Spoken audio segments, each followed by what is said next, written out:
તો કેટલા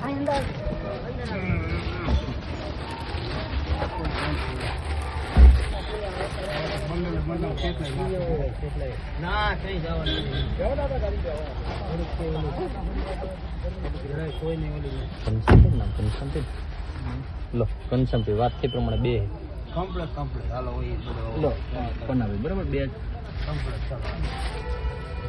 આજે રૂમાલ ભૂલી ગયો મારા ખીચામાં ફોન મોળો કર્યો 2 લાખ પૂરા મારે 2 લાખ પૂરા હાથ મારો મારી લીધું હાથ તો 50 ના શું મારે કોઈ મારે ન મારશે ના માર નથી માર તો જેટલી વાર લાગે ના માર નથી મળવા હાથ મારી શું પણ હાથ મારી નથી ના એમ તો બસ ફોન કર દઉં આ પૈસાનો વ્યવહાર પતો દે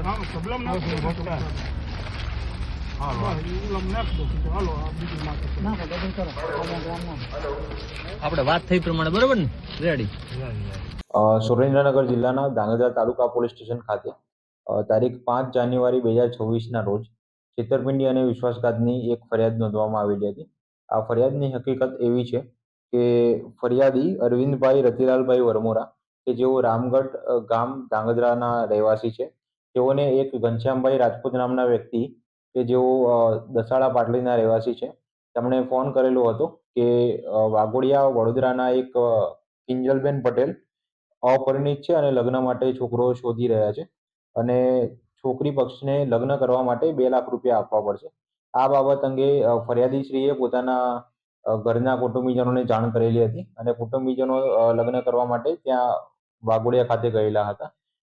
વાઘોડિયા ખાતે જઈને ત્યાં ઘનશ્યામભાઈના હસ્તે 2 લાખ રૂપિયા રોકડા કન્યા પક્ષ તરફ આપવામાં આવેલા હતા અને ત્યારબાદ 5 દિવસ પછી કિંજલબેન પટેલ અને અરવિંદભાઈ વરમોરા ના લગ્ન થયેલા હતા અને 3-4 દિવસ બાદ પહેરામણી અને અન્ય ખર્ચ કરવા માટે સોના ચાંદીના દાગીના અને 10,000 રૂપિયા એમ કરીને પોતાના પિયર કિંજલબેન પાછા ગયેલા હતા.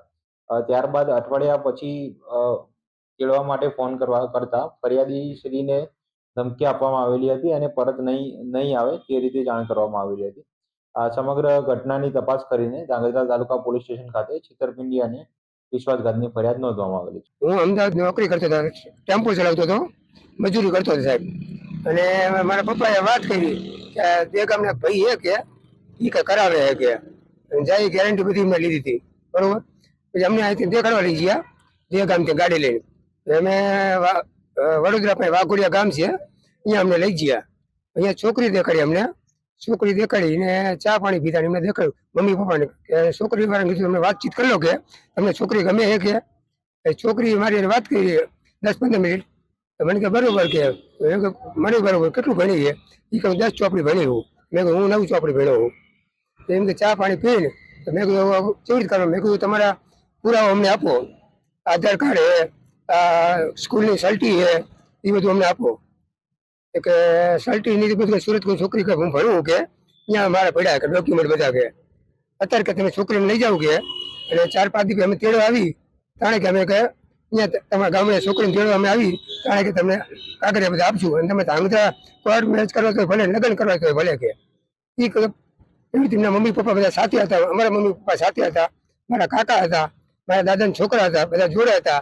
અને એમને રોકડા 2 લાખ રૂપિયા રોકડા આપ્યા અને પછી 2 લાખ રૂપિયા રોકડા આપ્યા. ઘરે ગામડે આવી રામગઢ 4-5 દિવસ રોકાણી. અહીંયા આવીને પછી મમ્મી પપ્પા બધા ફેમિલી તેડવા આવ્યા રામગઢ. ગાડી લઈને ચા પાણી પીને નાસ્તો કરીને વહી ગયા અને 10,000 રૂપિયા અમારી પાસે લીધા હતા કે અમારા છોકરીના નિવેદને થાય 10,000 રૂપિયા એમ કરીને લઈ ગયા અમને સાહેબ. પછી 10,000 રૂપિયા લઈ ગયા અને પછી 4 દિવસ તમે તેડી જજો. 4-5 દિવસ પછી 4-5 દિવસ તેડીને અમે ફોન કર્યો, પછી ફોન ઉપાડતા નહોતા અને અમને એમ કીધું કે 4-5 દિવસ તમે મૂકી જઈશું. અમે કે તમે કે પૈસા નાખો. ફોન પે મેં 8,000 રૂપિયા નાખેલા છે. અમને આવી વાયદા આપ્યા અને પછી કઈ ગંદબરોડો હોયા નહીં. પછી અમે ફોન કર્યો, ફોન હરકો જવાબ નહોતા દેતા. તમારે થાય છે થાય કરી લીધો કે અને અમે અહીંયા તમને ભડાકા કરીશું કે ત્યાં સુધી અમને ફોનમાં આવી જવાબ દીધો હોય. અમે ફરિયાદ પોલીસ કરી એના 4-5 મહિના થયા સાહેબ. એ તો એ સાહેબ કે થઈ જાય છે. એ વખતે અહીંયા આપણે 3 મેળો હતો કારણ કે અમારી પાસે સ્ટાફ ઓછો હોય કે પછી કે જઈશું કે આજકાલ કરતા 4-5 મહિનાથી જે કઈ ગંદ રોડો હોય ને કાલ કે સાહેબ કે અમે કે જઈશું કે તમારી અરજી લઈ લીધી છે કે 2-3 દિવસમાં કે નિવેદન બધું આવી જાય છે કે